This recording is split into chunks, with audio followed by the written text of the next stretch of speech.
Hey, Dave Knight here from 123daytrade.com. Thanks for watching. Thanks for being here. I want to go over, we've had recently there's been some craziness in the market, and going and being part of the Top Step Trader community is actually pretty cool, because there is, at least in the energy room that I spend a lot of my time in, there are so many really cool, knowledgeable traders in there, and it's a blessing to be a part of the group. I'm kind of emotional a little bit because, I've learned so much over a short period of time being a part of Top Step Trader, but also, I've been involved in trading for, 30 years of my life. Mostly, the early part of my career was positional trading, and then some spread trading for a while. Then I have done swing trading, and then I worked my way into day trading, I guess about 2007, 2008, somewhere in that area. So it's been a journey, and if those that know me know that I traded billions to go millions to go thousands. Not the kind of way that you really want to go at it, but the billions was with a mutual fund company, and it was some of my best memories I've ever had. Big mutual fund company here in the city of Pittsburgh. I'm not going to name names. You can just see who's the top mutual fund company in the city of Pittsburgh, and you can figure out from there who I was with. And then millions, I traded millions with private money management. That was a really neat experience. But if I go back and talk to the younger me right now, I would have never left the mutual fund company. It was just a really cool position. It was the most exciting 15 minutes of my life every day, Monday through Friday. Nothing better than trading $15 billion in like 15 minutes. You can't imagine the rush that you go through trading, that. And we were overnight. I was doing commercial paper and money market stuff, and then we'd go into corporate, and I was in a corporate bond trader, and worked in the bond market. So that's where the relation of my first got started in trading. 30-year bonds was the thing that I really liked the most. Then it was a natural link for me to go from 30 to 10-year bond or 10-year notes, and then spread those together, 10-year, 30-year, and that formulated, I guess, one of my first strategies I put out there, sheet sword method, or the SSM trading method that I put together. Anyway, I'm getting a little nostalgic. What I want to do today, though, is talk about today's trade that I took and why I took it. Now, it's not in any of the information you're seeing in front of you. It's all the way back here from what happened on the day that I was paying attention earlier. And this was the morning range. But I want to go back to what we saw. Okay, this is it. What we saw at the market, as the market opened up from, and this was the Masters yesterday, those that were following the Masters. I normally definitely look at the market. I most always look at the market Sunday night to see how we're opening up, what's it looking like, and all that jazz that goes with it. Well, this is unusual. Get my screen draw tool out. My handy dandy screen draw tool. This is an unusual movement to happen on Sunday night. Sunday night here in America. I'm on Eastern Standard Time, but my charts are set CST, or Central Standard Time. So as the markets open up, they come up here and they crest, get very close to what is R1 on the trading session, and then back off. I watched it set up here and here, and then I watched it set up here and here, and you can see this is where I went short, right in that area right there. And what I went short 2 contracts. I had a 10 tick stop loss on the trade, so I was risking 20 ticks is what I'm getting at right now.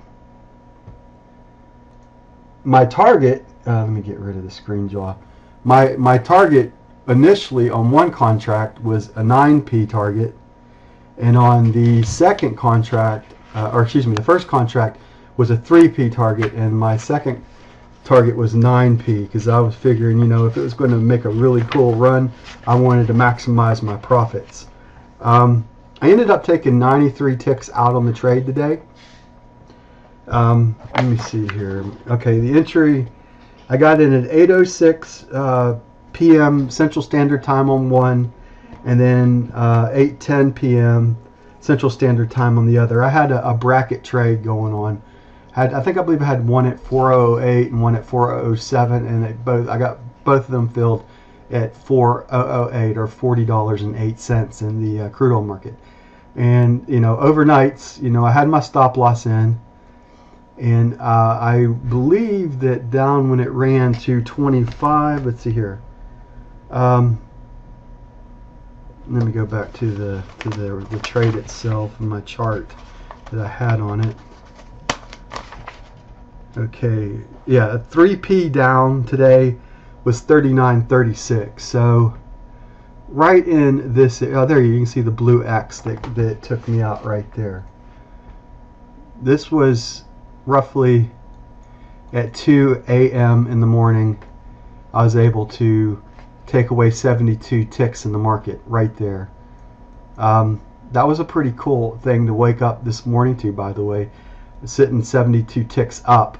And then last part of my contract, I got up, I checked the market at 5 a.m., which I guess will be 4 a.m., and then I got on up at 7 a.m. So I don't normally like to do this, trade the overnights, but you don't get that kind of reaction. And if you look back at, let's pull the daily chart over here, because where'd it go again? Let me get rid of the screen draw tool. There it is. So the daily, this is my 15-minute chart. So this is, actually, let's keep the 15-minute chart up. This is a very interesting situation that came up on Friday. And I believe, yeah, Friday. Well, Thursday, it looked like we were getting ready to fall out, and then it just stopped, and then it started coming back up again.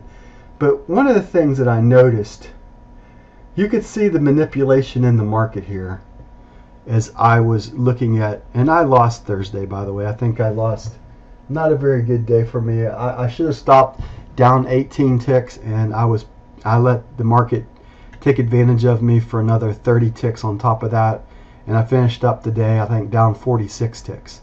So this was Friday's trading. Look at this. I was on the wrong side of the market. I stopped trading somewhere in that area, I believe. Well, that's 4:30 in the morning. Never mind. I was trading during this time right here. And then the overnights this was the overnight market. Let's get rid of some of this stuff here. So this is the overnight market. And right about here is when the open outcry starts, right in this area.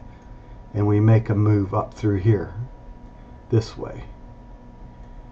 I was looking for the market to come back this way from what I saw in my charts, and I got caught, and it was not a pleasant experience, but hey, it happens, right? And then you can see what the 15-minute chart looks like on this particular day. See, this was today's 15-minute right here, and then you can see it trailed off. This is not normal, and this is kind of like, you can think about it is, if you look at my futures day trading tips series, this kind of falls under the event. This is kind of an event trade. This is where I would classify it. Backwards in, huh? That's hard. Actually, it's really hard to do with the mouse, with right-handed.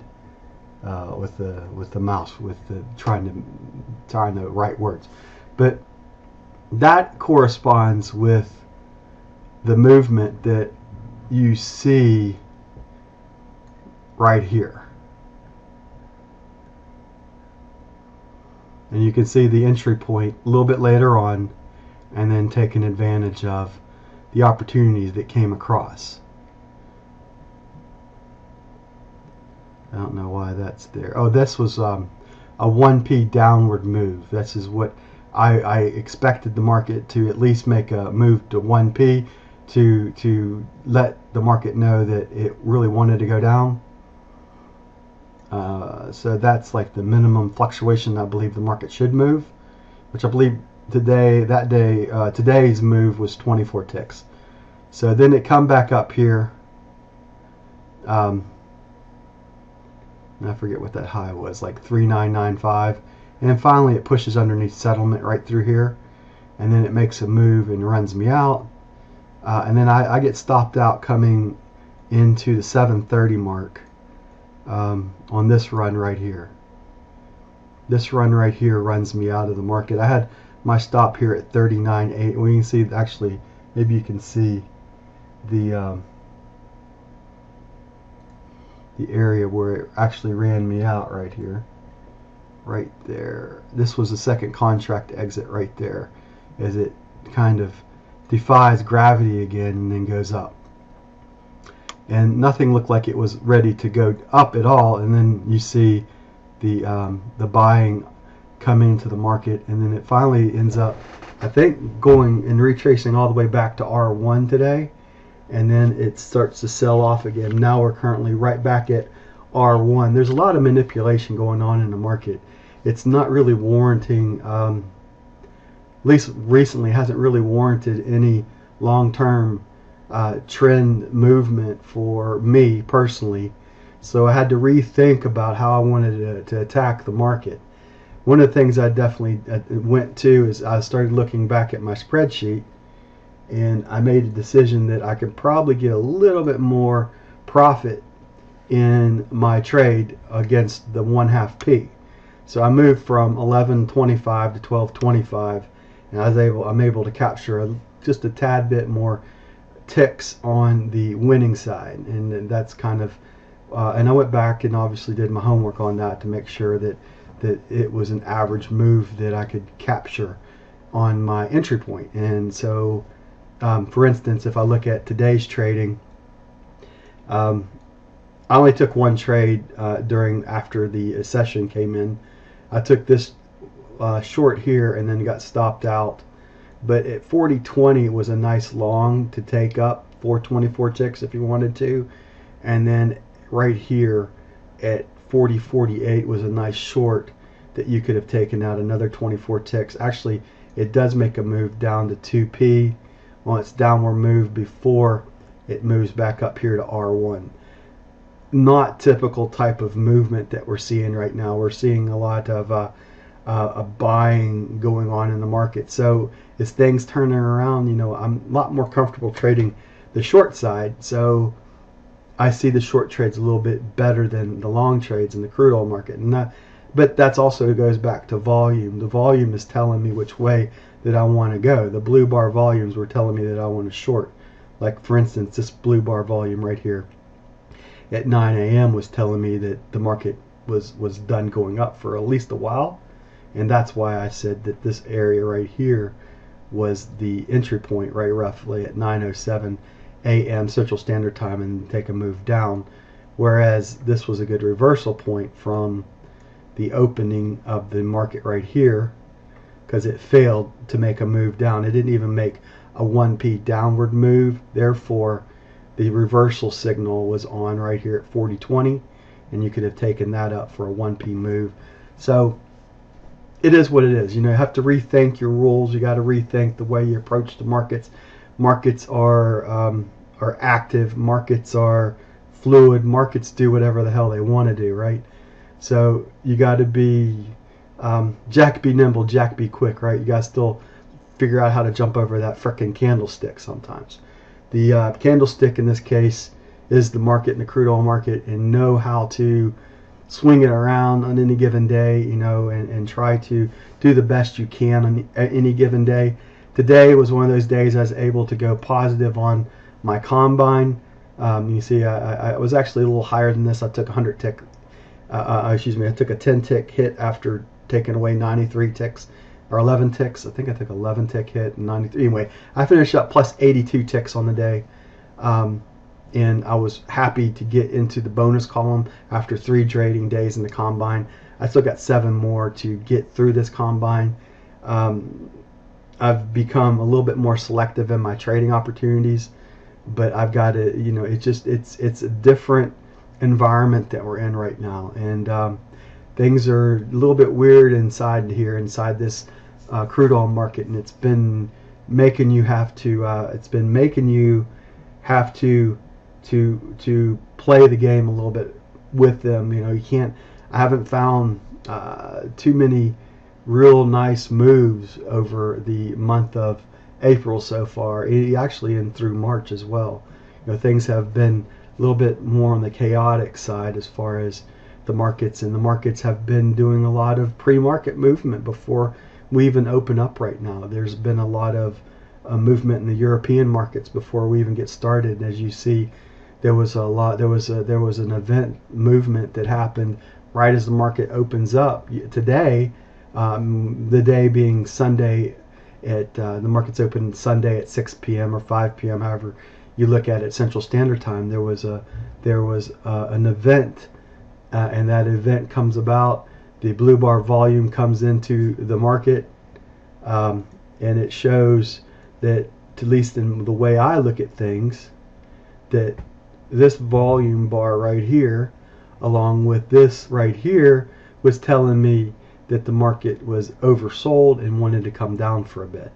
So, you know, we didn't officially run the R1 until I think just recently.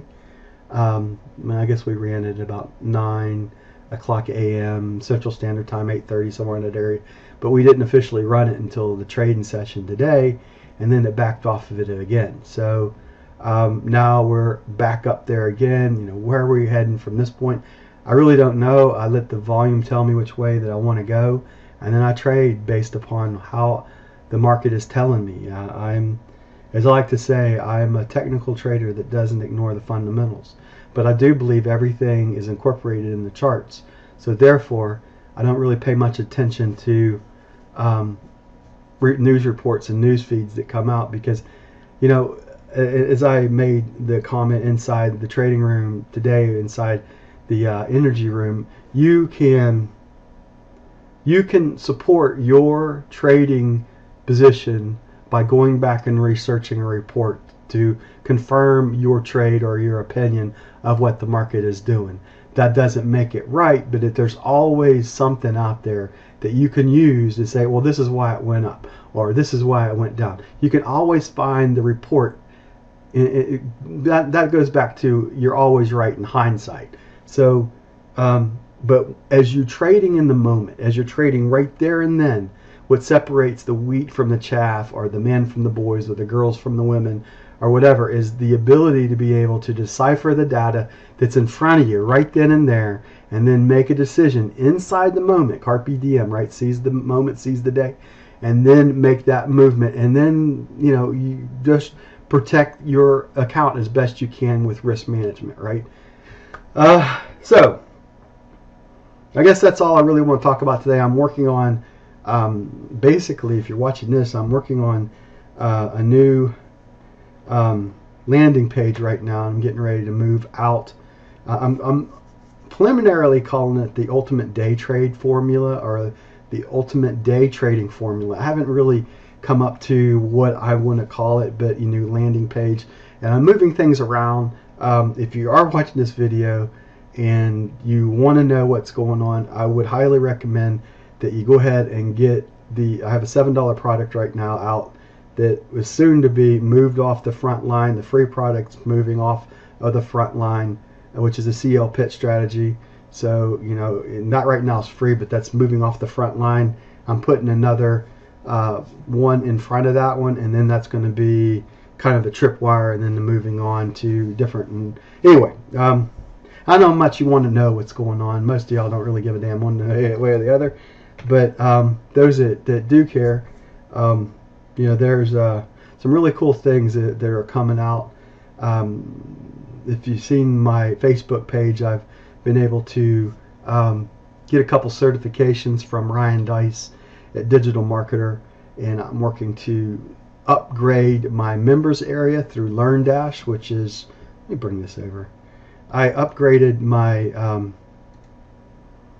my members area to LearnDash. I'm actually trying to move everything over to here to make it course content and more course friendly.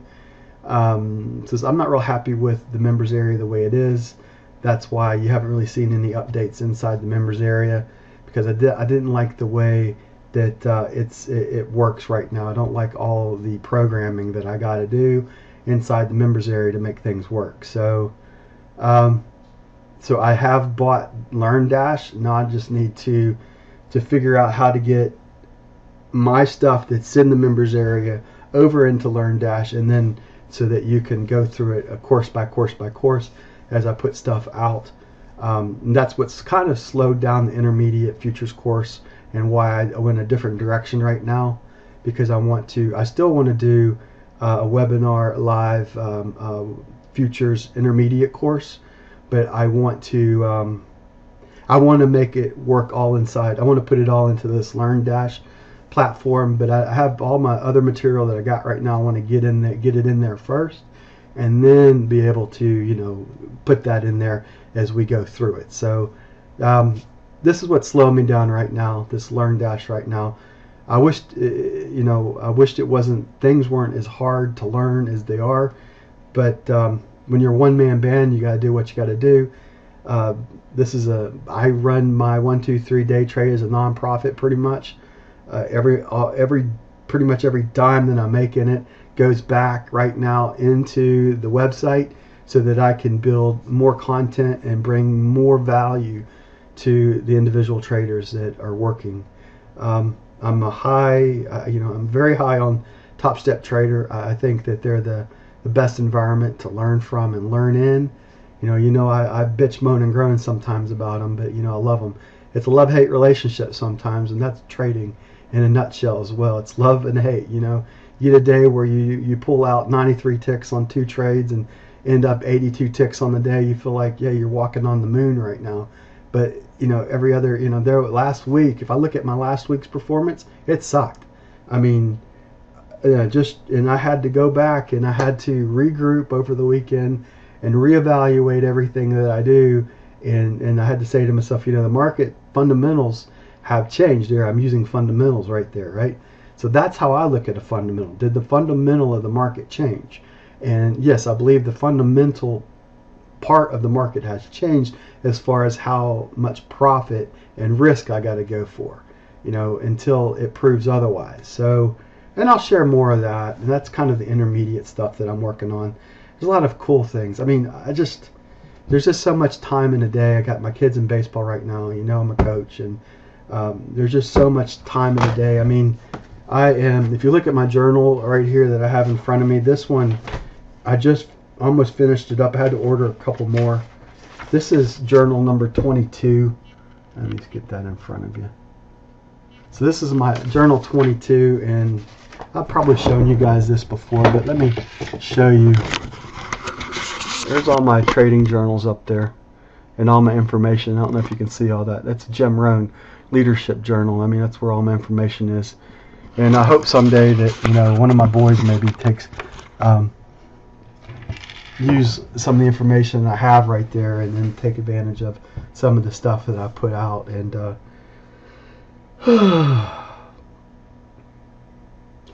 well, that's like 25 minutes of me BSing with you. I hope that I've brought you some value today. Try to bring you up to speed on what's going on. We talked about the event trade that I saw in the market, and like I said, I'm working on a landing page. I'm I'm settling around. I haven't made up my mind what the topic of it is, but it corresponds with my 3 core beliefs in the market, like the 3 V's of trading, and how you can separate that into risk management, money management, trade management, how you can separate 3 trading rules. So, it really comes down to trying to teach the way I trade and use a formula to help you see the market the way that I see it, and then build upon that formula. So, and that's what's coming from me, and as I look at my future right now, what's kind of making me do the things I want to do, is that I look at this thing I'm calling right now the ultimate day trading formula, and that we're going to build upon that. So that's kind of my new quote unquote lead magnet that's going to be out within. I hope to have it done this week, but you know how things are. You only have so much time in any given day, and I still got to do other things as well. I've been pissing around with the back. I don't know if you know this, but I hurt it a couple weeks ago when I was in the trampoline, 49 years old, and in the trampoline. Well, I guess I figured out that that might not be the thing. I was in one of those trampoline environments, you know, jumping from one to another, jumping back and forth, and I heard my back snap. Actually, I felt it more than heard it, and it has sent me, and I moved between that and the kidney stone I passed last week, and I actually haven't passed the kidney stone that's still in my system. That's kind of, I think it's stuck right now. I see my doctor on Wednesday this week. Hopefully, I get back in with the urologist, and I'm healthy, but things are not as strong as they used to be, and I still love throwing baseball, love playing with my kids, and that's the important thing to me. And that was, hey Dad, do you want to go? And every day we were in Tennessee, they were saying let's go, and so we finally did go and went on the trampoline. And yeah, I think my trampolining days are over. Let me put it that way. All right. I don't know if I got anything more that I want to share with you right now. That's a lot of information that we put out there. Let's see what I'm working on. Yeah, you see, I'm digital marketer. This is the program that I like with Ryan Dice and the courses that I've been going through to be a better, to provide my information in a better environment. And because unfortunately, there's a lot, and even in Top Step Trader, there's some people that come into these so-called experts that are that come in and talk, and a lot of them talk a good talk, and don't get me wrong, there's some good ones that are inside there, but there's some real charlatans in there as well. There's some people that couldn't trade their way out of a box, and that goes back to the age-old saying that those that trade really don't teach, and those that teach, or those that can't trade teach. Yeah, those that can't trade teach, and those that trade don't teach because they don't need to. There's no reason for them. So it comes back to, and I was looking at this one dude today, and he's, his course, one of his courses on his website said $2,500, and I don't know this guy from Adam, but dude, maybe he's making money that way, but it's the same shit being spit out over and over again by so many different people, and what separates them from you personally is they just maybe got a website out there. Doesn't mean they're any good at trading. They're just trying to manipulate a market, or they're trying to take advantage of what they believe is the way to trade. I don't know. Yeah, you know how I feel about that. Those that claim they're a master trader, you need to grab your wallet and run quickly the other direction, and as fast as you can, as humanly possible, protect your capital. There's nothing really that replaces screen time, in my humble opinion. I can hopefully guide you a little bit, but until you get in front of the screen and you start trading in a live environment with and in the way Top Step Trader works, you work with, let's call it what it is. It's play money, right? And you're in a combine, even though you're being graded, it's still play money. And until you move into the funded account, that's the only time that you're actually doing the OPM, trading other people's money. I've been fortunate enough to be there twice. I am working my way hopefully back for the third and final time when I get there. I got a plan on how I want to approach it. I still have been, I took too much on the loss side on day 2, which I was kind of pissed about, like I talked about. And that I had to chomp on that for, from Friday after I was down 46 ticks all the way to Sunday evening when I finally, got in the market and said, I'm taking a 2 contract run right here, and that kind of goes back. I guess it's a Masters experience too. Even as I was watching the Masters yesterday, and I'll leave you on this, Jordan Spieth, that ESPN commercial, right?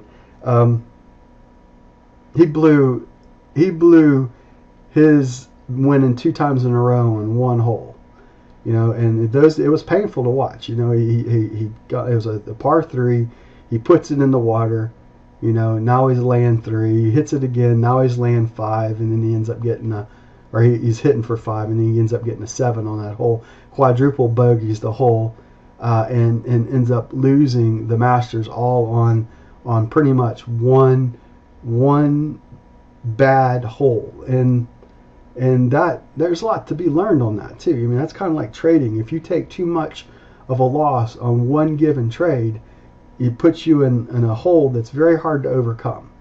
So that is why I've been working very diligently on my own self until the market warrants to take 40 tick hit on one side, and only getting like 30 or 40 ticks on the other. That doesn't warrant having a 40 tick stop loss area where, but if the market is given 80 ticks and you're taking 40, then it starts making sense, right?